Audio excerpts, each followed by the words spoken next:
معراج میں ان کی وہ جو ہے ان کی بھی ملاقات ہوئی تھی حضرت وہ، بلکہ کہا جاتا ہے کہ موسیٰ علیہ السلام نے حضرت رسول اللہ صلی اللہ علیہ وسلم سے پوچھا کہ آپ کے وہ جو ہے حدیث کے مطابق آپ کے علماء جو ہیں وہ بنی اسرائیل کے پیغمبروں کے برابر ان کا رتبہ ہوگا، تو کسی سے میری ملاقات کروائیے. تو وہ جو ہے امام غزالی کی روح کو وہاں پہ حاضر کیا گیا. تو انہوں نے موسیٰ علیہ السلام نے ان کا نام پوچھا تو انہوں نے کہا محمد بن محمد بن محمد. ٹھیک ہے، تو انہوں نے کہا میں نے تو صرف آپ کا نام پوچھا تھا. تو امام غزالی نے کہا کہ جی آپ سے بھی اللہ نے صرف یہ پوچھا تھا کہ آپ کے دائیں ہاتھ میں کیا ہے، تو آپ نے تو اتنے سارے جواب دیے تھے. تو پھر رسول اللہ صلی اللہ علیہ وسلم نے امام غزالی کو سٹک ماری، اور وہ جب پیدا ہوئے تو وہ سٹک کا نشان ان کی کمر پہ تھا. یہ وہ جو ہے لیجنڈ ایک کہانی جو ہے وہ امام غزالی کے ریفرنس سے مشہور ہے، یعنی میں نے سنی ہے، جس کا وہ جو ہے جیسا کہ یہ کہانی سے ہی پتہ چلتا ہے کہ کوئی اس کا کوئی سر پیر نہیں ہے. ایسا کوئی واقعہ قرآن و سنت کے اندر میری نظر میں مستند طریقے سے میں نے نہیں کوئی پڑھا. اسی طرح وہ جو ہے یوٹیوب پہ آپ کو ویڈیوز ملیں گی کہ شیخ عبد القادر جیلانی کے ریفرنس سے مشہور ہے کہ جب وہ رسول اللہ صلی اللہ علیہ وسلم معراج پہ تھے تو انہوں نے اپنے کندھوں پہ اٹھا لیا رسول اللہ صلی اللہ علیہ وسلم کو. تو یہ بیسیکلی نا وہی باتیں کہ اسلام کے اندر بعد کے وہ جو ہے لوگوں نے اپنی مطلب سے چیزیں ایڈ کرنا شروع کی، اور ہمارے لیے اسلام وہی ہے جو رسول اللہ صلی اللہ علیہ وسلم کی ذات بابرکت سے ماخوذ ہے. وہ قرآن ہے، وہ آپ صلی اللہ علیہ وسلم کی سنت اور احادیث ہیں. تو کالا الکیہا یا موسیٰ، تو فرمایا کہ اس کو ڈال دیجئے اے موسیٰ. ٹھیک ہے، اس کو جو ہے اس عصا کو زمین پہ ڈال دیجئے. تو اب موسیٰ علیہ السلام نے وہ جو ہے جب عصا زمین پہ ڈالا فالقاہا، تو جب انہوں نے ڈالا فَإِذَا حَيَّةٌ تَسْعَىٰ، تو وہ بن گیا وہ جو ہے ایک بہت بڑا اژدہا، سانپ. اور حیا جو ہے وہ عربی میں وہ کہہ لیں گے آپ دیکھتے ہیں حیا جو ہے وہ زندگی کو بھی کہتے ہیں، اور وہ ایسا سانپ جو زندگی لے لے اس کو بھی حیا کہتے ہیں. اور اس کے عربی میں حیا کا وہ بھی سانپ بھی ہے جس کے وہ جو ہے فینگز، یعنی اس کا ڈنگ نظر آ رہا ہو، یعنی اس کا منہ بھی کھلا ہوتا ہے اور اس کا وہ جو ڈنگ تھا وہ سانپ کا باہر نظر آ رہا تھا. تو وہ ایک بہت بڑا جو ہے وہ سانپ بن گیا، اور وہ تسعا دوڑتا ہوا، وہ سانپ ادھر ادھر دوڑنا شروع ہو گیا. یہ اسکرین کو موو کیجئے گا. تو وہ جو ہے اب دیکھیے کہ موسیٰ علیہ السلام کے ہاتھ میں ایسا تھا، وہ سانپ میں تبدیل ہوا. اور موسیٰ علیہ السلام ایک نیچرل تھا ایک دوسری جگہ پہ کہ موسیٰ علیہ السلام بھاگے اس کو جو دیکھ کر. کنڈیشن یہ ہے کہ موسیٰ علیہ السلام کے پاؤں میں جوتی بھی نہیں ہے، کیونکہ پچھلی ہم آیات میں پڑھ چکے ہیں کہ موسیٰ علیہ السلام کو اللہ تعالیٰ نے حکم دیا کہ آپ وہ جو ہے مقدس وادی طوا میں موجود ہیں تو آپ جوتا اتار دیجئے. تو موسیٰ علیہ السلام جو ہے وہ ڈر گئے. تو اللہ تعالیٰ کیا فرماتے ہیں اگلی آیت میں، وہ ہے کالا خذھا ولا تخف. تو اللہ تعالیٰ فرماتے ہیں کہ آپ اس کو پکڑ لیجئے اور مت ڈریے، ولا تخف اور مت ڈریے. سنعیدھا سیرتھا الاولی، اور ہم اس کو بدل دیں گے اس کی اصل شکل میں. تو یہ اللہ تعالیٰ نے پہلا معجزہ حضرت موسیٰ علیہ السلام کو عطا فرمایا کہ ان کے ہاتھ میں جو عصا تھا وہ جب انہوں نے زمین پہ رکھا تو وہ فوراً ایک پھونکارتے ہوئے سانپ کی شکل میں تبدیل ہو گیا. اور وہ جو ہے پہلے تو موسیٰ علیہ السلام یہ ایکسپیکٹ نہیں کر رہے تھے، انہیں تو نہیں پتا تھا کہ کہاں ہوگا، عصا نیچے رکھوں گا. تو جب وہ جو ہے اللہ تعالیٰ نے فرمایا کہ موسیٰ آپ اس کو پکڑیے اور ولا تخاف، اور ڈریے نہیں، اور یہ جو ہے وہ اپنی اصل سیرت میں واپس آ جائے گا. وَدْوُمْ یَدَاکَ، اور ملا لیجئے اپنے ہاتھ کو، اِلیٰ جَنَاحِکَ، اپنے وہ جو ہے دوسرے بازو کی طرف، یعنی اپنے بغل میں وہ جو ہے دوسرا ہاتھ ڈالیے. تخرجو، تو نکلے گا، بیدا، بیدا کہتے ہیں سفید چمکتا ہوا، من غیر سوء، جس میں کوئی خرابی نہیں ہوگی. اور یہ ہے آیت اخری، یہ دوسری جو ہے وہ نشانی ہے. یہ اسکرین ابھی بھی موو نہیں کر رہی، آپ اس کو ظفر بھائی موو کیجئے گا، یہ وہاں پہ پچھلی آیات پہ رکی ہوئی ہے. تو وہ جو ہے موسیٰ علیہ السلام کو دوسرا معجزہ اللہ تعالیٰ نے یہ عطا فرمایا کہ آپ اپنا ہاتھ اپنی بغل میں ڈال کے جب باہر نکالیں گے تو یہ انتہائی روشن جو ہے وہ ہاتھ ہو جائے گا. تو یہ پہلا معجزہ تھا کہ عصا سانپ میں تبدیل ہو جائے گا، اور دوسرا معجزہ تھا کہ آپ کا ہاتھ انتہائی روشن ہو جائے گا اور اس میں سے انتہائی نور یا وہ جو ہے روشنی نکلے گی. لِنُرِيَّكَ مِنْ آیَاتِنَا الْكُبْرَى، تو یہ ہم نے ان کو جو ہے وہ دو بڑی نشانیاں دکھائیں تاکہ دکھلائیں تجھ کو، تاکہ ہم تمہیں اپنے عظیم نشانیاں دکھائیں. اور یہ دو نشانیوں کو اللہ تعالیٰ نے عظیم نشانیاں کہا، جبکہ اللہ تعالیٰ نے موسیٰ علیہ السلام کو کم از کم 8 معجزات عطا فرمائے، جن میں سے یہ 2 عظیم معجزات تھے۔ یہ قرآن پاک میں دوسری جگہ پہ آیا ہے، 8 معجزات تھے موسیٰ علیہ السلام کے پاس، جن میں سے یہ 2 واضح اور عظیم معجزات آپ کے پاس تھے۔ اب حکم کیا ہوتا ہے یہ معجزات دینے کے بعد؟ اذهب الی فرعون، کہ اب آپ جائیے فرعون کی طرف، انہ طغی، کہ اس نے جو ہے وہ سرکشی کی ہے۔ تو فرعون نے جو ہے وہ کیا سرکشی کی ہے کہ اس نے خدائی کا دعویٰ کر دیا، اس نے کہا میں رب ہوں۔ اور یہ بلکہ اب جو اگلی آیات تھیں وہ ایک اور جگہ پہ اللہ تعالیٰ نے وہ جو ہے بتائی ہیں، سورت 30ویں پارے کی صورت ہے وہ، اگر آپ سکرین شیئر کر سکیں، میں نے آپ کو بھیجی تھیں۔ اذهب الى فرعون انه طغى فقل هل لك الى ان تزكى واهديك الى ربك فتخشى فاراه الايه الكبرى فكذب وعصى ثم ادبر يسعى فحشر فنادى فقال انا ربكم الاعلى۔ یہ وہ آیات ہیں، یہ ظفر بھائی میرا خیال ہے تھوڑی دیر میں وہ شیئر کر رہے ہیں کہ یہ سورۃ النازعات کی آیت ہیں کہ آپ فرعون کے پاس جائیے اور اسے کہیے کہ کیا تم اپنا تزکیہ نفس چاہتے ہو؟ ٹھیک ہے، میرے ذریعے سے میں اللہ کا رسول ہوں، میں تمہارا تزکیہ کر دوں، اور اس کو یہ نشانیاں دکھائیے۔ اور وہ یہ عظیم نشانیاں دے کے فرعون نے کیا کیا؟ اس نے پیٹھ پھیر لی، اور وہ جو ہے اس نے لوگوں کو اکٹھا کیا، اور اس نے کہا میں انا ربکم الاعلی، میں سب سے بڑا رب ہوں، میں سب سے عظیم رب ہوں۔ تو یہ وہ جو ہے سورۃ النازعات میں یہ آیات آئی ہیں، اور پھر اللہ تعالیٰ نے اس کو اگلی آیت میں ہے کہ اس کو ہم نے غرق کر دیا۔ تو اب وہ یہاں پہ اللہ تعالیٰ نے صرف اتنا فرمایا اذهب الى فرعون انه طغى، کہ آپ فرعون کی طرف جائیے، وہ جو ہے وہ سرکشی میں مبتلا ہے، اور وہ طاغوت کا شکار ہے، وہ اپنی خدائی کا دعوے دار ہے۔ اور اب موسیٰ علیہ السلام جو ہے وہ اللہ تعالیٰ سے دعا کیا کرتے ہیں؟ قال رب اشرح لی صدری، اے میرے رب میرا سینہ کھول دیجئے۔ اب سینہ کھول دینے سے کیا مراد ہے؟ اب دیکھیں کہ پبلک سپیکنگ جو ہے اس میں سب سے اہم بات ہے کانفیڈنس کی، کہ انسان چاہتا ہے کہ وہ کوئی بات اپنی کرے تو وہ کانفیڈنس کے ساتھ کر سکے، اس کے اندر وہ جو ہے جھجک نہ ہو۔ دوسرا جو ہے، جب جو نبی ہوتے ہیں وہ اپنے زمانے کے سٹیٹس کو کے خلاف کھڑے ہوتے ہیں، اور نبی ہمیشہ اکیلا ہوتا ہے، ایک فرد ہوتا ہے جو اپنے پورے زمانے کے خلاف کھڑا ہو جاتا ہے۔ جیسے ابراہیم تھے، ابراہیم علیہ السلام اپنے لڑکپن میں اپنے باپ کے سامنے کھڑے ہیں اور کہتے ہیں کہ ابا جان آپ یہ جو بت سازی کرتے ہیں، بت گری کرتے ہیں، یہ جو ہے نہ ہی ہمیں فائدہ پہنچا سکتے ہیں، نہ یہ نقصان پہنچا سکتے ہیں، نہ یہ سنتے ہیں، نہ یہ دیکھتے ہیں، تو یہ وہ جو ہے آپ کیوں ان کی عبادت کرتے ہیں؟ تو وہ پورا وہ جو ہے سوسائٹی اس زمانے کی بت پرستی کا شکار تھی۔ تو جو انبیاء ہوتے ہیں وہ اپنے زمانے کے سٹیٹس کو کے خلاف کھڑے ہوتے ہیں، اور وہ جو ہے جب سٹیٹس کو کے خلاف کھڑے ہوتے ہیں تو ان کو بہت ساری تکلیفات کا وہ جو ہے برداشت کرنی پڑتی ہیں، اور اس میں سے خاص طور کی جو تکلیف ہوتی ہے وہ ان کی ذاتیات پہ وہ جو ہے لوگ اترتے ہیں، ان کو جو ہے ان کی ذاتیات پہ حملہ کرتے ہیں، اور کسی بھی شخص پہ ذاتی حملہ کیا جائے تو اس کو رنج دیتا ہے، اس کو وہ جو ہے نا وہ جو ہے وہ اس کو محسوس کرتا ہے۔ جیسے وہ جو ہے رسول اللہ صلی اللہ علیہ وسلم صفا کی پہاڑی پہ کھڑے ہوئے، تو اب آپ نے کہا کہ میں کہتا ہوں کہ میں اللہ کا نبی ہوں، اور پہلے تو کہا کہ پیچھے وہ جو ہے فوج کھڑی ہے، اس بات یہ یقین کرو گے؟ لوگوں نے کہا ضرور کریں گے، آپ صادق امین ہیں۔ اور کہا کہ اب میں کہتا ہوں کہ میں اللہ کا نبی ہوں، تو ابو لہب کھڑا ہوا اور نعوذ باللہ کہتا ہے کہ اے محمد صلی اللہ علیہ وسلم، نعوذ باللہ کہتا ہے تیرے ہاتھ ٹوٹ جائیں۔ اللہ نے کہا تبت یدا ابی لہب، کہ ابو لہب تیرے ہاتھ ٹوٹ جائیں۔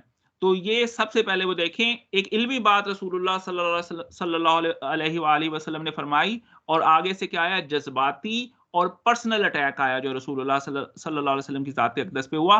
پھر وہ جو ہے یہ ہمسایہ تھا رسول اللہ کا، اور اس کے علاوہ اس کی بیوی جو تھی، اور وہ کچھ عرصہ وہ جو ہے وہی کا سلسلہ منقطع رہا، تو وہ کچھ عرصہ گزرا تو اس کی بیوی نے کہا کہ لگتا ہے تیرے شیطان نے تجھ کو چھوڑ دیا ہے۔ پھر وہ جو ہے رسول اللہ صلی اللہ علیہ وسلم کو جنونی، جادوگر، کیا کچھ نہیں کہا گیا۔ تو کیا یہ وہ جو ہے الفاظ آپ کی طبیعت پہ وہ جو ہے گراں نہیں گزرتے تھے اور آپ کا سینہ نہیں گھٹتا تھا؟ تو اسی لیے اللہ تعالیٰ نے فرمایا علم نشرح لک صدرک، کہ اے نبی ہم نے آپ کا سینہ جو ہے وہ کھول دیا۔ اور یہاں پہ موسیٰ علیہ السلام بھی یہ جانتے ہیں کہ جب میں وقت کے وہ جو ہے حاکم کے پاس، جو کہ بادشاہت کے ساتھ ساتھ خدائی کا دعوے دار ہے، اور وہ عظیم وہ جو ہے اس وقت کی تہذیب کا سربراہ ہے، جیسے آج کے زمانے میں وہ کہہ لیں کہ کوئی جو بائیڈن کے پاس چلا جائے، اور جو بائیڈن کے پاس بھی وہ شخص جائے جو خود غلام غلاموں میں سے ہے. بنی اسرائیل اس وقت غلامی کی زندگی گزار رہے تھے. حالانکہ موسیٰ علیہ السلام جو ہے وہ فرعون کے گھر میں ہی پالے گئے. وہ ایک دوسری جگہ پہ وہ جو ہے وہ آئے گا سلسلہ. تو وہ جو ہے اس کے سامنے جا کے بولنا ہے, اور بولنا بھی کلمہ حق ہے, اور کہنا ہے کہ بنی اسرائیل کو میرے ساتھ بھیج دو اور تم اللہ پہ ایمان لے کے آؤ, میں اللہ کا بھیجا ہوا جو ہے وہ رسول ہوں. تو اس لیے فرمایا موسیٰ علیہ السلام نے پہلے یہ دعا کی, قال رب اشرح لی صدری, کہ اللہ میرا سینہ کھول دے, میرے پہ جو پرسنل اٹیک ہوں گے وہ میرے وہ جو ہے بات کرنے پہ وہ جو ہے نا اثر انداز ہو, میں آسانی کے ساتھ اپنے الفاظ جو ہے اپنی بات جو ہے پہنچا سکوں, اور میں وہ جو ہے اس کی فرعون کی وہ ذاتی حملوں پہ نہ آ سکوں. اور آپ یہ دیکھیے گا قرآن پاک میں ایک اور جگہ پہ وہ فرعون کے ساتھ جب مکالمہ ہوتا ہے تو فرعون بھی بڑا کاریگر آدمی تھا. وہ کہتا ہے کہ جی اچھا تم وہی موسیٰ ہو جس نے وہ کیا تھا. یہ بیسیکلی وہ یہ اسی طرح قرآن پاک کی آیات ہے کہ ما فالتا اس طرح کر کے کہ جس نے وہ کام نہیں مینشن کیا کہ اس نے کیا کیا تھا. موسیٰ علیہ السلام ہمیں پتا ہے کہ جب وہ ایک مصری اور قبطی کی لڑائی ہوئی تو آپ وہ جو ہے بچاتے ہوئے آپ نے مکہ مارا تو بندہ وہاں پہ مر گیا. تو ابو فرعون کو پتا تھا, اور اپنے دربار کے اندر باقی درباریوں کو نہیں پتا, اور وہ ایسے کہہ رہے اچھا وہ تم نے وہ کام کیا تھا نا, ایک کام جو میں نے تمہارا وہ جو ہے اس کو کیا تھا, کور کیا تھا, کام بھی نہیں بتا رہا. اور اس میں وہ آیت کا ترجمہ ہی ایسے ہے کہ تم وہی کام جو تم نے کیا تھا, یعنی اس کو بغیر مینشن کرتے ہوئے ایک طرح وہ جو ہے اٹیک کرنا. اور موسیٰ پہ پرسنل اٹیک بھی فرعون نے کیے. یہ آئیں گے جب ہم ان آیات تک گزریں گے, شاید اسی صورت میں آگے آئے. تو اس لحاظ سے موسیٰ علیہ السلام اللہ تعالیٰ سے فرما رہے ہیں کہ رب میرا سینہ کھول دیجئے, وَيَسِّرْ لِي أَمْرِي, اور میرے لیے آسان کر دیجئے میرا یہ کام جو آپ مجھے تفویض کر رہے ہیں کہ جاؤ اذهب جاؤ الی فرعون انہ طغا, کہ فرعون کے پاس جو وہ جو ہے طاغوت کا شکار ہے اس تک میرا یہ پیغام پہنچانا جو ہے وہ آسان کر دیجئے. وَاحْلُلْ عُقْدَةً مِّن لِّسَانِي يَفْقَهُوا قَوْلِي, اور میری جو ہے زبان کی گرہ کھول دیجئے. اب اس میں وہ جو ہے کہہ لیں کہ تلمود میں واقعہ جو بیان ہوا ہے کہ موسیٰ علیہ السلام نے بچپن میں فرعون کا تاج اپنے سر پہ رکھ لیا, تو اس سے فرعون جو ہے وہ اس کا ماتھا ٹھنکا کہ یہ بچہ میری سلطنت نہ تباہ کر دے. تو باقیوں نے کہا کہ نہیں یہ تو بچہ ہے, تو کہا کہ چلو اس کے سامنے ہیرے رکھو یا انگارے رکھو, دیکھتے ہیں یہ کیا کرتا ہے. اور موسیٰ علیہ السلام نے انگارے پکڑ کے وہ اپنے منہ پہ رکھ لیے, تو اس طرح ان کی زبان میں لکنت آ گئی. یہ بات وہ پھر وہ ریشنل اپروچ پہ جائیں, سوچتے عقل کی عقلی تناظر میں اس کو دیکھیں, تو ایسا ممکن نہیں ہو سکتا کہ بچہ اگر انگارہ پکڑے تو اس کا تو ہاتھ ہی جل جائے گا, تو وہ انگارہ لے کے منہ میں کیسے ڈالے گا, تو بچہ اسی وقت چھوڑ دے گا. تو یہ بات وہ جو ہے عقلی تناظر میں سمجھ میں نہیں آتی. یہ ہو سکتا ہے کہ موسیٰ علیہ السلام وہ جو ہے کہہ لیں کہ سٹٹر جس کو کہتے ہیں کہ زبان میں لکنت کا شکار شاید تھے, اور وہ کہہ لیں کہ بہت سے افراد ہم دیکھتے ہیں اپنے معاشرے کے اندر, اور اس میں سٹریس کا ایلیمنٹ بہت زیادہ ہوتا ہے کہ جب وہ بات کرتے ہیں تو ان کی بات میں وہ جس کہہ لیں کہ لکنت آتی ہے بعض اوقات, اور خاص طور پہ سٹریس کی حالت میں یہ لکنت زیادہ بڑھ جاتی ہے. تو وہ شاید موسیٰ علیہ السلام کسی حد تک ان میں یہ بات موجود تھی, کیونکہ یہ موسیٰ علیہ السلام نے ایک جگہ پہ ان کے ریفرنس سے موجود ہے قرآن کے اندر کہ میرا جو بھائی ہارون ہے وہ مجھ سے زیادہ وہ جو ہے بات کرنے میں اس کی وہ کہہ لیں کہ کلیئرٹی جو ہے زبان میں زیادہ ہے مجھ سے. تو یہاں لیکن پھر قرآن میں یہ آتا ہے کہ موسیٰ علیہ السلام جب فرعون کے سامنے بولے ہیں تو کمال بولے ہیں, اور وہ ہم پڑھیں گے کیونکہ اللہ تعالیٰ یہ ہم اسی آیات میں دیکھیں گے اللہ تعالیٰ نے ان کی یہ دعائیں قبول کی.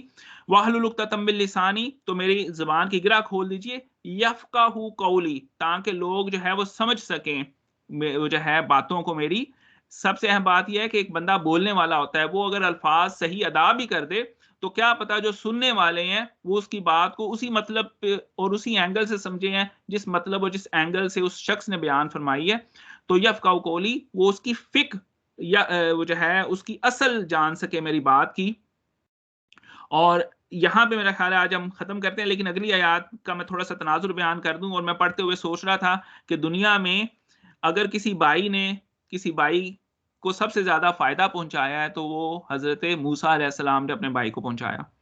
کہ موسیٰ علیہ السلام انہی وہ دعاؤں کے ساتھ اگلی دعاؤں میں ایڈ کرتے ہیں کہ میرے بھائی ہارون کو میرا وزیر بنا دیجئے, یعنی ان کو بھی نبوت سے سرفراز کیجئے, اور اللہ تعالیٰ نے ان کی یہ دعا قبول کی. تو آپ دیکھیں کہ موسیٰ علیہ السلام آگ لینے کے لیے نکلے, خود بھی نبوت سے سرفراز ہوئے, اور جب یہ حکم دیا گیا کہ فرعون کے پاس جائیے تو آپ نے اپنے بھائی کے لیے بھی دعا کی, اور اللہ تعالیٰ نے ان کو بھی نبوت سے سرفراز کیا. تو سلام ہو موسیٰ علیہ السلام پہ, اور سلام ہو ہارون علیہ السلام پہ, اور وہ جو ہے آپ کے اصل جو اس زمانے کے مسلمان تھے، جو آپ کے فالوورز تھے، اور سلام ہو رسول اللہ صلی اللہ علیہ وسلم کی ذات ببرکت پہ، اور آپ کی آل اولاد صحابہ اور ہم مسلمانوں پہ. تو اس کے ساتھ میں اپنی طرف سے اختتام کرتا ہوں. باقی دوست احباب اس میں ضرور کچھ ایڈ کیجیے. جزاک اللہ ڈاکٹر صاحب.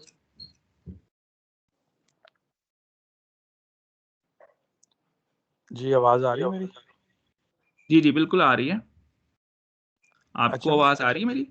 جی جزاک اللہ آواز آ رہی ہے مجھے. میری آواز واپس مڑ کے آ رہی تھی تو میں نے کہا شاید کوئی اور دوست بول رہے ہیں. اچھا میرا سر سوال یہ ہے کہ وہ بات کلیئر ہو گئی آپ کی بات سے کہ جو کوئلہ زبان پہ رکھنے والی اور لکنت والی.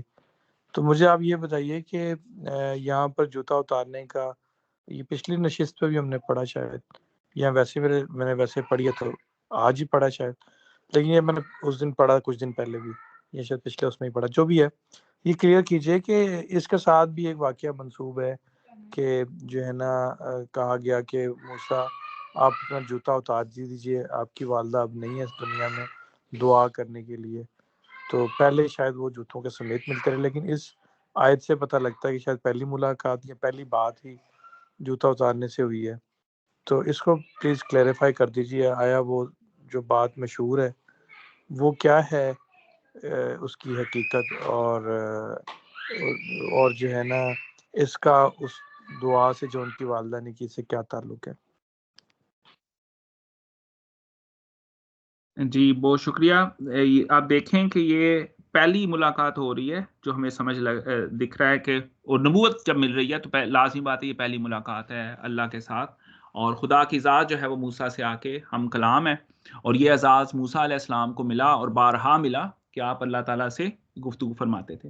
اب اللہ تعالیٰ نے یہاں پہ ریزن بتائی ہے کہ آپ مقدس وادی طوا میں ہیں، اور یہ مقدس کا لفظ جو ہے اگر میں نے قرآن پاک میں سرچ کیا تو 3 دفعہ آیا ہے، اور ایک یہاں پہ آیا ہے، ایک جو میں نے وہ جو ہے سورۃ نازیات کی آیات پڑھی ہیں وہاں پہ بھی موسیٰ علیہ السلام کے ریفرنس سے آیا، حل اتاک حدیث موسیٰ اذ نادى ربه بالواد المقدس طوى اذهب الى فرعون انه طغى فقل هل لك الى ان تزكى واهديك الى ربك فتخشى. اس طرح وہ جو ہے وہ آیات چلتی ہیں. تو دوسرا جو ہے تیسرا یہ آیا ارض مقدسہ، جب موسیٰ علیہ السلام نے اپنی قوم کو وہ جو ہے بچا کے لے کے آئے فرعون سے، اور اب آگے کہا کہ اب تم نے ارض مقدسہ کی طرف جانا ہے اور جہاد کرنا ہے، تو انہوں نے کہا کہ موسیٰ وہ تو بڑے ہی طاقتور لوگ ہیں، تو وہاں پہ ارض مقدسہ. تو یہ 3 جگہ پہ اللہ تعالیٰ نے ارض مقدسہ فرمایا، اور یہ اور بلکہ وہ 15واں سپارہ جہاں پہ شروع ہوتا ہے بارکنا حولہ سبحان الذی اسری بعبدہ، وہاں پہ آ کے بارکنا حولہ میں بھی اللہ تعالیٰ نے کہا کہ متبرک جگہ ہے، مقدس جگہ ہے، اس کی سراؤنڈنگ مقدس ہیں. برکنا حولہ کا مطلب ہے اس کی سراؤنڈنگ بھی مقدس ہیں، یہ جو جگہ ہے بیت المقدس والی. تو اس اعزاز میں اللہ تعالیٰ نے اس مقدسیت کو شو کرنے کے لیے موسیٰ علیہ السلام کو کہا کہ آپ جوتا اتار دیجئے. اب یہ جو آتا ہے نا بیسیکلی پھر نا ہمارا چونکہ 1400 سال گزر چکے ہیں، پھر مفسرین کہتے ہیں یا علماء کرام کہتے ہیں، تو وہ کہتے ہیں تو کہاں سے کہتے ہیں، یہ ان کا سورس کیا ہے. جب لوگ قرآن پاک کی تفسیر کرتے ہیں تو ان کی بات تب اتھینٹک ہوگی جب وہ لے کے آئیں گے اس کا ریفرنس قرآن سے ہی احادیث رسول سے. اگر وہ کہتے ہیں کہ کسی نے خواب دیکھا یا کسی کی سوچ ایسی ہے تو ہم اس سے ڈس ایگری کر سکتے ہیں. تو میں نے وہ جو ہے یہ واقعہ میں نے بھی سنا ہے، لیکن میں نے اس کی اتھینٹسٹی کا مجھے نہیں پتا، اور میرا نہیں خیال کہ اس کے پیچھے کوئی اتھینٹسٹی شاید موجود ہو. اور وہ جو ہے چونکہ قرآن اس میں زیادہ واضح ہے کہ قرآن کہہ رہی ہے ایک مقدس وادی ہے اور اس میں آپ جوتا اتار دیجئے. تو واللہ عالم میرا نہیں خیال کہ یہ واقعہ کہیں پہ اتھینٹسٹی کے ساتھ بیان ہے. علماء کرام یا مفسرین نے، کیونکہ قرآن کی ہزاروں تفاسیر لکھی گئیں اور ہر مفسر نے کچھ نہ کچھ اس میں اپنی عقل کے ساتھ ایڈ کیا، لیکن وہ جو ہے وہ تبھی فائنل رائے ہوگی جب اس میں پیچھے وہ جو ہے وہ کہہ لیں دلیل قرآن سے ہوگی یا دلیل جو ہے وہ سنت سے ہوگی. ایون کہ ہمارے پاس بنی اسرائیل سے جو دلیلیں لی جاتی ہیں تلمود سے، انجیل سے یا بائبل سے، وہ بھی دلیل نہیں ہے، اور وہ بھی وہ جو ہے ہم ان باتوں کو اگر قرآن سے میچ کرتی ہیں تو ہم ان کو لیں گے، نہیں تو نہیں لیں گے. جزاک اللہ بالخیر، تھینک یو. جی ڈاکٹر صاحب السلام. جی اچھا سر، اس میں ایک تو آپ نے جو 28 نمبر آیت میں آپ نے جو بیان کیا ہے، یہ بھی ایک اسرائیلی روایت ہے کہ حضرت موسیٰ نے ان کی داڑھی کو پکڑا، کئی میں ہے کہ ان کا تاج سر پہ رکھا، پھر امتحان کے لیے ایک سائڈ پہ کھجور رکھ دی اور دوسری سائڈ پہ انگارہ. یہ بات حالانکہ تفسیر ابن کثیر میں امام ابو الفاد ابن کثیر نے بھی یہی واقعہ لکھا ہے، لیکن یہ بھی اسرائیلی روایات میں آتا ہے. اور پھر 22 نمبر آیت ہے اس کی کہ اپنا ہاتھ بغل سے نکالیے وہ چمکتا ہوا نکلے گا. اس میں بھی کئی تفاسیر میں نے پڑھا ہے کہ وہ تو برس کے مریض کی طرح کہتے ہیں کہ ہاتھ جو سا نا وہ سفید ہے. اس میں یہ بیان کرتے ہیں، یہ بھی اسرائیلی روایات کو بھی ہماری اس میں جو سا نا وہ کاپی کرتے ہیں کہ فرعون کو جو سا وہ برس کا مرض تھا، جس کی وجہ سے اس کے لیے ہاتھ جو سا نا ان کا برس کا مرض خود بخود پیدا ہو جاتا اور خود بخود جو سا نا وہ ختم ہو جاتا تھا. تو یہ بھی میرا خیال ہے کہ اس کو تھوڑا سا آپ نے ایکسپلین کر دیجئے گا. جزاک اللہ. جی بہت شکریہ. ہاں جی، یہ مولانا مودودی نے لکھا ہے اور انہوں نے بالکل ریشنل اپروچ لے کے، عقلی اپروچ لے کے اس کو جو ہے وہ ڈینائی کیا ہے. اور بنی اسرائیل کی کتابوں میں شاید ایسے موجود ہو، لیکن قرآن اس میں جو واضح ہمیں بتاتا ہے اور وہ کہتا ہے کہ ہاتھ روشن ہو جاتا تھا، تو یہ وہ ایک معجزہ تھا. اور وہ جو ہے وہ اس میں زیادہ اس میں لاجک بنتی ہے کہ وہ ہاتھ روشن ہوتا تھا ایک روشنی کی طرح، بجائے اس کے کہ وہ ہاتھ برس کا جو ہوتا ہے نا، مرض جس کو ہم انگلش میں کیا کہتے ہیں، بلکہ مزے کی بات ہے، یہ جو ہے اس میں اسکن جو ہے ڈی پگمنٹیشن اس کی پیچز کی شکل میں ہوتی ہے. وہ آپ یہ دیکھیں، ویٹیلیگو، ہاں جی اس کو ویٹیلیگو کہتے ہیں. اور اس یہ آٹو امیون کنڈیشن ہے. اس میں جو ہے جن آپ لوگوں نے بھی دیکھا ہوگا کہ ان کے بعض جگہ پہ ڈارک سکن ہوتی ہے، بعض جگہ پہ وائٹ ہو چکی ہوتی ہے. تو یہ پیچز کی شکل میں شروع ہوتا ہے، اور بعض لوگوں میں جن میں پروگریس کرتا ہے تو وہ سارے اسکن کو انوالو کرتا ہے. لیکن میجورٹی آف دا پیپل میں وہ کہہ لیں کہ وہ ایک دونوں طرح کی اسکن آپ کو نظر آتی ہے. تو ایسا وہ جو تھا وہ ان لائکلی ہے، irrational ہے. زیادہ یہی جو قرآنک اپروچ ہے وہی زیادہ مناسب ہے کہ آپ کا جو ہاتھ تھا وہ ایک نارمل ہاتھ کی طرح ہے، لیکن جب آپ بغل سے نکالتے تھے تو اللہ کے معجزے کے حکم کی وجہ سے وہ جو ہے انتہائی روشن ہو جاتا تھا.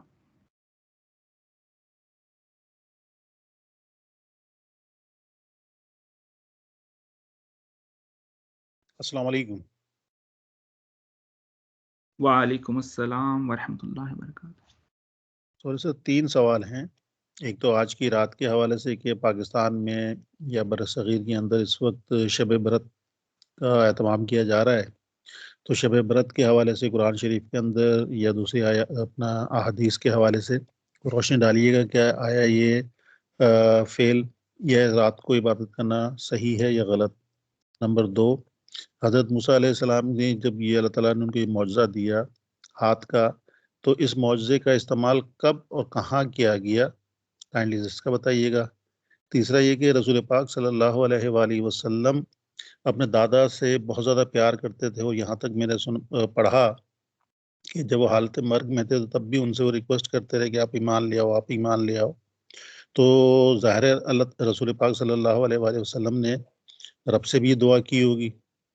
تو حضرت موسیٰ نے جس طرح حضرت ہارون علیہ السلام کے لیے دعا کی، اللہ تعالیٰ نے قبول کی، تو اس کے پیچھے کیا حکمت ہو سکتی ہے؟ اگر کہیں کسی کتاب میں ذکر آپ نے پڑھا ہو تو پہلے شیئر کیجیے گا. بہت شکریہ. جی یہ آپ ایمان ابو طالب کے بارے میں بات فرما رہے ہیں، وہ آپ کے چچا تھے، اور ابو طالب کی شخصیت بڑی باکمال شخصیت تھی، اور رسول اللہ صلی اللہ علیہ وسلم کی پرورش آپ نے انتہا درجے کی فرمائی، اور رسول اللہ صلی اللہ علیہ وسلم آپ سے بہت محبت فرماتے تھے. اب ہماری روایات میں یہ ہے کہ آپ نے آخری وقت میں کلمہ نہیں پڑھا تھا، لیکن جو اہل تشیع ہیں ان کی روایات میں ایسا نہیں ہے. تو یہ ایک ڈیبیٹیبل سلسلہ ہے، اور اس میں وہ جو ہے بخاری شریف کی روایت پیش کی جاتی ہے کہ کسی صحابی رسول نے یہ سوال کیا کہ کیا ابو طالب نے آپ کی پرورش فرمائی یا رسول اللہ، تو کیا ان کو اس کا کوئی بینیفٹ ہوتا ہے؟ تو انہوں نے کہا کہ ان کو جو ہے اللہ تعالیٰ ویسے عذاب نہیں فرماتے، لیکن ان کو جوتے پہنا دیے جاتے ہیں آگ کے، جس کی وجہ سے ان کا وہ جو ہے دماغ تک اس کا اثر جاتا ہے. تو یہ منیمم عذاب ان کو دیا جاتا ہے. یہ بخاری شریف میں اس طرح کی حدیث موجود ہے. لیکن اہل تشیع جو ہیں وہ آپ کے ایمان کے قائل ہیں، لیکن ہم اس میں یہی کہیں گے کہ رسول اللہ صلی اللہ علیہ وسلم کے یہ محب ذات ہیں، بڑی عظیم شخصیت ہیں. اب اللہ بہتر جانتا ہے، اور وہ جو ہے وہ اللہ کے پاس موجود ہیں. تو ان کا ایمان کا سلسلہ وہ جو ہے وہ رب کی ذات ہے، کیونکہ رب کے لیے انہوں نے کلمہ پڑھا تو وہ بہتر جانتے ہیں. تو ہم اس کو وہ جو ہے وہ ایک تنازعاتی ایشو ہے، اور یہ بہت وہ جو ہے کرتے ہیں ہمارے مسلک کے اندر. جب اختلاف دو گروپوں میں ہوتا ہے تو اس مسئلے کو لے کے آتے ہیں. دوسرا جو تھا آپ کا آج کے تناظر میں سوال تھا، بتائیے گا، میں بھول گیا. یا آج کے تناظر میں موسیٰ علیہ السلام کے ریفرنس سے آپ نے، ہاں یہ کہ ان کا یہ معجزہ کہاں کہاں، بالکل ٹھیک میرے ذہن میں آ گیا کہ کہاں کہاں موسیٰ علیہ السلام نے یہ معجزہ پیش کیا. اچھا یہ دیکھیے ایک بڑی اہم بات میں عرض کرتا چلوں کہ حضرت یوسف علیہ السلام کے زمانے میں لوگ خوابوں کی تعبیر میں بہت آگے تھے. تو اللہ تعالیٰ نے یوسف کو خوابوں کی تعبیر سکھائی. اور حضرت موسیٰ علیہ السلام کے زمانے میں جادو بہت زیادہ تھا، اور وہ آئے گا قرآن پاک میں سامری کا قصہ موجود ہے کہ وہ جادو اس نے کیا، اور وہ جو اس نے بنایا بچڑا تو اس میں سے باں باں باں باں کی آواز آتی تھی. وہ کہتا تھا یہ تمہارا خدا ہے، پتہ نہیں موسیٰ کا کون سے خدا کے پاس کیا ہوا ہے. تو وہ جو ہے یعنی اس زمانے میں جادو سر چڑھ کے بولتا تھا. تو یہ ایک طرح کا اس کو نلیفائی کرنے کے اللہ تعالیٰ نے یہ موسیٰ علیہ السلام کو معجزات دیے، اور موسیٰ علیہ السلام نے یہ معجزات فرعون کے سامنے ظاہر کیے. پھر فرعون نے کہا کہ جی آپ تو بہت بڑے جادوگر ہیں، اس طرح کرتا ہوں میں بھی اپنے جادوگر بلاتا ہوں اور ایک دن رکھ لیتے ہیں. وہ ان کا کوئی تہوار کا دن تھا، اور اس میں وہ جو ہے انہوں نے کہہ لیں یہ جادوگروں نے بلکہ موسیٰ سے پہلے پوچھا کہ آپ شو کرتے ہیں یا ہم شو کریں. تو موسیٰ نے کہا کہ آپ کچھ شو کیجئے. تو وہ جادوگروں نے رسیاں پھینکی اور وہ رسیاں سانپوں میں تبدیل ہو گئیں. اور اللہ تعالیٰ فرماتے ہیں کہ جادو جو ہوتا ہے نا، وہ رسیاں سانپوں میں نہیں تبدیل ہوئی تھی، لوگوں کی آنکھوں پہ جادو ہوا تھا کہ لوگوں کو وہ رسیاں سانپوں کی شکل میں نظر آئیں. اور اس میں اللہ تعالیٰ فرماتے ہیں کہ موسیٰ علیہ السلام بھی ڈر گئے. یہ میرا خیال ہے اسی صورت میں آ گیا سورۃ القصص میں واقعہ کہ موسیٰ علیہ السلام بھی ڈر گئے. تو اللہ تعالیٰ نے موسیٰ کو وحی کی کہ موسیٰ آپ اپنا عصا پھینکیے، اور یہ عصا جو ہے وہ ان رسیوں کو کھا گیا. اب وہ جادوگر جو تھے وہ اپنے فن کے جاننے والے تھے. جب انہوں نے دیکھا ان کی رسیاں سانپوں میں نہیں بدلی تھی، لوگوں کی آنکھوں میں جادو ہوا تھا. لیکن جب موسیٰ کا عصا سانپ میں بدلتا انہوں نے دیکھا تو انہوں نے کہا یہ واقعی یہ وہ جادو نہیں ہے، ہم تو جادو کرتے تھے، یہ جادو نہیں ہے. تو اسی لیے وہ جو ہے وہ فوراً سے مسلمان ہوئے. انہوں نے کہا ہم ایمان لے کے آئے.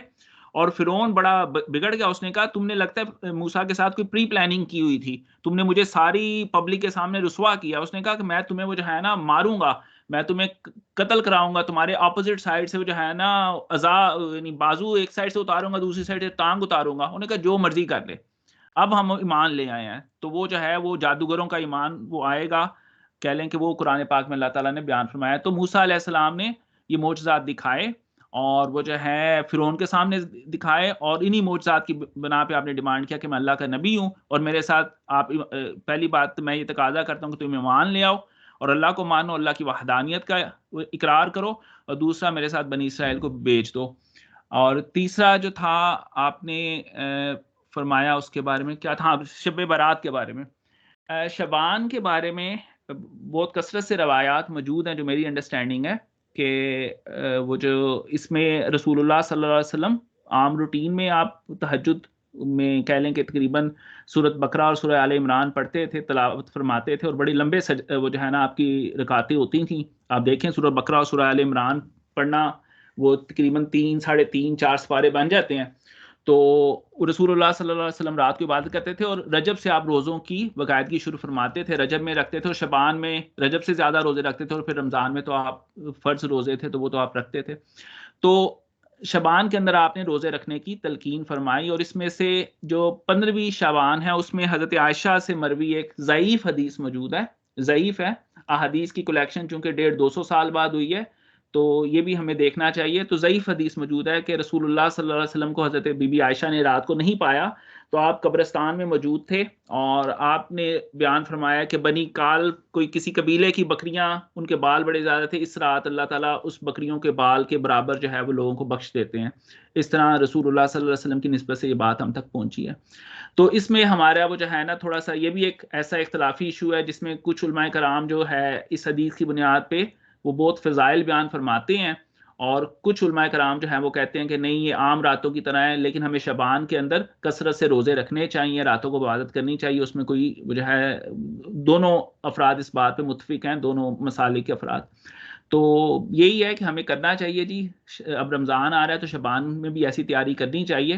اور باقی یہ ہے جو میری سمجھ ہے وہ یہ ہے کہ دین میں کوئی شارٹ کٹ نہیں ہے.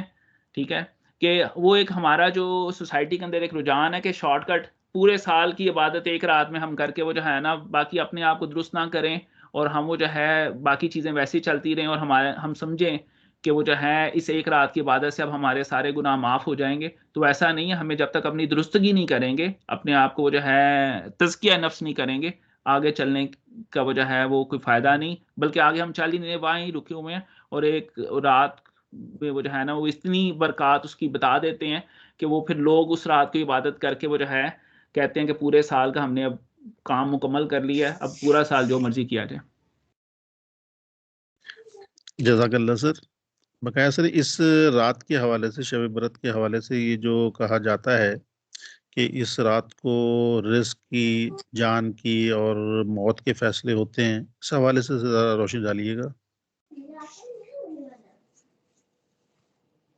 یہ ویسے ان سے پوچھیں جو یہ کہتے ہیں, لیکن پھر وہی بات ہے کہ کچھ قرآن میں کچھ چیزوں کو جو شب قدر کی بارے میں اللہ تعالیٰ نے شاید فرمایا ہے, ان آیات کو ملا کے دیکھیں آپ. جب مسئلہ یہ ہوتا ہے نا, ہم قرآن کو اپروچ کرتے ہیں, وہ جو میں پہلے بھی عرض کیا تھا, قرآن و سنت کو پہلے پری سیٹ مائنڈ کے ساتھ, کہ ہم نے ایک مائنڈ بنا لیا. میں اگر ثابت کرنا چاہتا ہوں شب برات کو, تو میں ایسی احادیث اور آیات نکال کے آپ کے سامنے لے آؤں گا. ٹھیک ہے, لیکن اگر میں بغیر کسی پری سیٹ مائنڈ کے پڑھوں تو پھر میرے سامنے کیا آتا ہے, وہ ایک اہم بات ہے.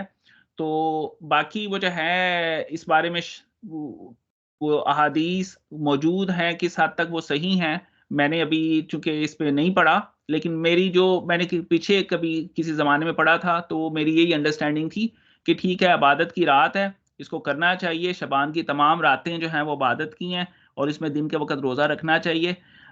باقی رسول اللہ کی نسبت سے جو ہمارے تک بات پہنچی ہے, اگرچہ وہ ضعیف ہے لیکن اگر موجود ہے تو آپ اس میں کریں, عبادت ضرور کریں. جی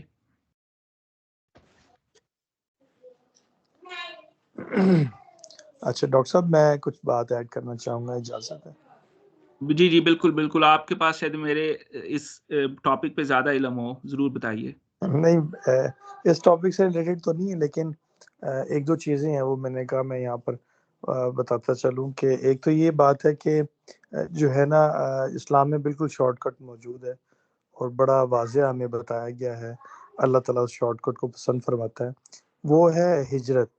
ہمیں توبہ کرنی ہے اپنے گناہوں سے, اور اپنی لائف کو ہجرت کرنی ہے ٹورڈ نیک اعمال. اور اگر وہ ہم یا کوئی بھی شخص پوری زندگی بھی اگر اپنی گزارتا ہے گناہوں میں اور صرف سچی توبہ کر لیتا ہے, تو اللہ تعالیٰ کو یہ شارٹ کٹ بہت زیادہ پسند ہے. اور دوسری بات یہ ہے کہ کوئی بھی رات جو ہے نا وہ شارٹ کٹ کی رات نہیں ہے, لیکن ایسا ہے کہ کچھ ایسی موجود ہیں راتیں اللہ تعالیٰ نے دی ہیں, کچھ مہینے, کچھ دن, یا دل میں جس وقت انسان کو اللہ تعالیٰ ایمان عطا فرما دے, وہی اس کا جو ہے نا وہ آپ کہہ لیں کہ وہ سب سے اللہ تعالیٰ کے قرب والا جو ہے نا وہ لمحہ ہے. اور جس وقت بھی انسان اپنے معاملات کو ٹھیک کر لے, پچھلی توبہ کر کے آگے کی درستگی کر لے, تو وہ شارٹ کٹ ہے. مثال کے طور پر شب قدر کی جو فضائل بتائے جاتے ہیں, شب قدر میں جو بتائے جا رہے ہیں, اچھا یہ بات آپ کی بالکل درست ہے کہ ہم اس کی آڑ میں اپنی باقی سال کا ڈیز اور نائٹس اپنی خراب نہ کریں. ہمیں اس رات یا کوئی بھی ایسی رات جس کو اللہ تعالیٰ نے ہمیں ہمارے لیے ایڈوانٹیج ایئر دیا ہے, ایڈوانٹیج نائٹ ہے یا ایڈوانٹیج منتھ ہے جیسے رمضان المبارک ہے, تو اس میں ہمیں اپنے آپ کو سدھارنا ہے for whole life, endeavour for endeavour. یہ نہیں کہ بس وہ ایک مہینے کے لیے مسلمان ہونا ہے ہمیں, یا مسلمان تو ہیں ہی الحمدللہ, یہ بڑا ورڈ ہے, مطلب ایک مہینے کے لیے توبہ نہیں ہے, ایک رات کے لیے عبادت نہیں ہے. وہ عبادت شروع کرنے کے لیے ہے, وہ کسی بھی رات میں ہم کر سکتے ہیں. اگر شب قدر کی رات کریں گے تو بڑی قبولیت کی, کیونکہ انسان کا ذرا دل موم ہوا ہوتا ہے آلموسٹ 20-22 روزے رکھ کے, اور اس کے بعد سے ہم تاغ رات کو تلاش کرتے ہیں. تو یہ وہ میں کہنا چاہ رہا ہوں کہ ہمیں جو ہے نا اللہ تعالیٰ کی غفور الرحیم ہونے کے ناطے گناہوں پر زور نہیں رکھنا چاہیے کہ وہ غفور ہے. ہمیں گناہوں سے توبہ کے لیے سوچنا چاہیے کہ اللہ تعالیٰ غفور رحیم ہے، تاکہ پھر ہم درستی کی طرف چل پڑیں. میں یہ ایڈ کرنا چاہ رہا تھا. جی بہت شکریہ. شب قدر آپ نے جو بتایا بالکل میں آپ سے ایگری کرتا ہوں. شب قدر جو ہے وہ بھی دیکھیں نا کہ اللہ تعالیٰ نے طاق راتیں آخری عشرے میں فرما دی. اب آپ تلاش کریں 21ویں ہیں، 23ویں ہیں، 25ویں ہیں، 27ویں ہیں، 29ویں ہیں. تو اس میں وہ جو ہے شب برات میں وہ جو ہے یہ جیسے کہ میں نے عرض کیا ایک ضعیف حدیث کے ساتھ کچھ وہ جو ہے صحابہ کرام کے افعال ایسے وہ جو ہیں ان سے ثابت ہیں کہ اس رات میں عبادت کرنی چاہیے. اللہ کی عبادت ہے، کریں جی ضرور کریں، میں بھی کروں آپ بھی کریں، فائدہ ہی فائدہ ہے، نقصان تو کوئی نہیں. یہ ایسی چیز ہے کہ جس کا نقصان نہیں، اور توبہ کرنی چاہیے، مجھے بھی کرنی چاہیے، آپ کو بھی کرنی چاہیے. اور دن کا آغاز بلکہ توبہ سے کرنا چاہیے. وہ جو ہے صبح کے وقت ہم وہ جو ہے استغفار کریں، رزق میں بھی اضافہ کرتا ہے اور اولاد میں بھی اضافہ کرتا ہے. اور تیسرا جو ہے بارش کا بھی سبب بنتا ہے. یہ سورہ نوح میں اللہ تعالیٰ نے استغفار کے 3 فائدے بتائے ہیں. تو اس کے ساتھ میرا خیال ہے بلال بھائی سے دعا کی درخواست کیجیے، یا کوئی جو ہے صاحب کچھ اور ایڈ کرنا چاہیں. سر میرا سوال وہیں کے وہیں رہ گیا سر. جی حکم، کون سا سوال تھا؟ سر یہ سوال تھا، دیکھیں اللہ تعالیٰ نے توبہ کے راستے تو اس لیے کوئی خاص دن مقرر تو نہیں کیا نا آپ کسی بھی لمحے زندگی کے. جب بھی آپ اللہ تعالیٰ سے رجوع کریں گے اللہ تعالیٰ معافی کے دروازے کھول دیں گے، اس میں تو کوئی شک نہیں ہے. قرآن جی پاک کے اندر ذکر آتا ہے، وہ شب قدر کا بھی آتا ہے، شب معراج کا بھی آتا ہے. اس کے علاوہ کسی شب کا نہیں ہے. مطلب اپنی بات کر رہا ہوں میں اپنے اس کی مشاہدے کے حوالے سے. تو عام طور پہ اب یہ جو ہمارے پاکستان کے اندر آپ کو پتہ ہی ہے کہ میڈیا جو ہے بہت چیزوں کو پھیلاتا ہے اور ہم سنتے ہیں دیکھتے ہیں، تو کچھ چیزیں ہمارے اثرات ہمارے زندگی پہ بھی، ہمارے عقائد پہ بھی آ جاتے ہیں. اسپیسیفکلی جو یہ کہا جاتا ہے کہ آیا اس رات کو زندگی، موت، رزق ان کے فیصلے ہوں گے. میرا کویشچن یہ ہے سر کہ آیا واقعتاً ایسا ہی ہے یا یہ صرف کچھ مبالغہ آرائی کر دی گئی ہے؟ Thank you.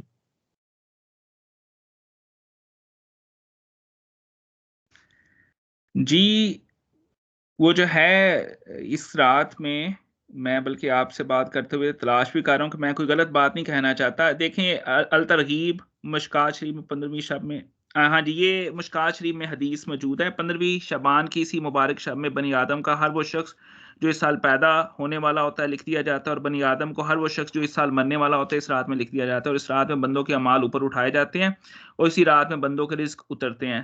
اب یہ مشکات شریف لکھا ہوا انہوں نے بریکٹ میں. اب آگے انہوں نے جو سند ہے وہ نہیں بیان فرمائی کہ یہ وہ جو ہے کہہ لیں ضعیف ہے، مستند ہے، لیکن بی بی عائشہ کی جو دعا ہے وہ بھی موجود ہے اس شب کے ریفرنس سے. تو یہ احادیث میں موجود ہے یہ ذکر. اب وہ کہہ لیں کہ مستند موجود ہے یا وہ جو ہے ضعیف موجود ہے، اس میں علماء کرام کا کلام ہے، یعنی ان کی آپس میں وہ جو ہے آپس میں ڈیبیٹ ہے. آپ کسی بھی سائٹ پہ اس کو فالو کر لیجئے، وہ جو ہے دونوں میں بہتری ہے.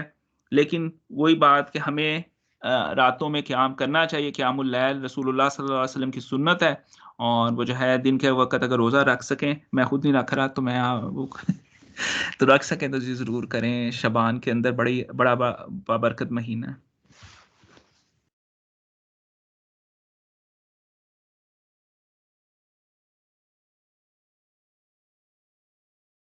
جی بلال بھائی دعا فرما دیجیے گا. آمین. بسم اللہ الرحمن الرحیم. الحمدللہ رب العالمین والصلاة والسلام علی رسولہ الکریم. رب اشرح لی صدری ویسر لی امری واحلل عقدۃ من لسانی یفقہوا قولی. رب ارحمہما کما ربیانا صغیرا. آمین یا رب العالمین. جزاک اللہ جی، بہت بہت شکریہ. اللہ تعالیٰ آپ سب کو جزا دے. انشاءاللہ تعالیٰ ملتے ہیں. میں نے